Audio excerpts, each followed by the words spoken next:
Now, that's just half of the equation. What we want to do now is we want to talk about that oxidation reduction potential characteristic of these liquids that we talked about in our earlier presentation. So what we've got here is a meter that's just designed to kind of give us a benchmark in terms of where these liquids actually end up on the scale.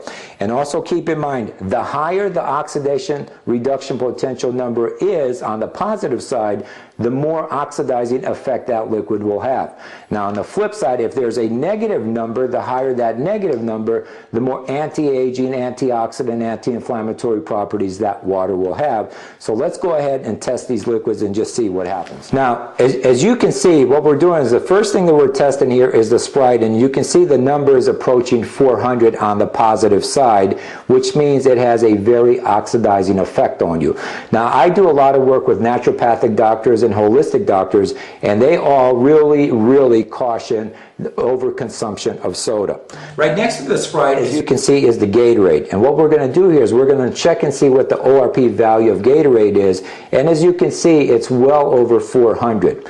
Now, next to Gatorade is our Dasani. And keep in mind, this is a reverse osmosis water. And as you can see, this liquid also is right in the 400 range. And again, it's positive. And let's just see what happens with Aquafina. And again, here we're right in the 400 range. And what we're going to do is we're going to actually come back to the Kangen water at the end, but I just want you to see where your tap water typically is.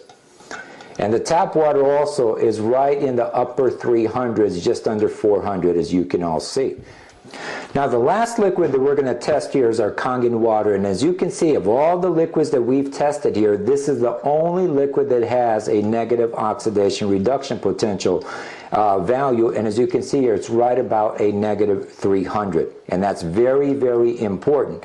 As a matter of fact, if you remember the picture from Mr. Oshiro and how young he looks for his age, my belief is that he does that because of this property of the water. The negative oxidation characteristic potential of this water is absolutely crucial.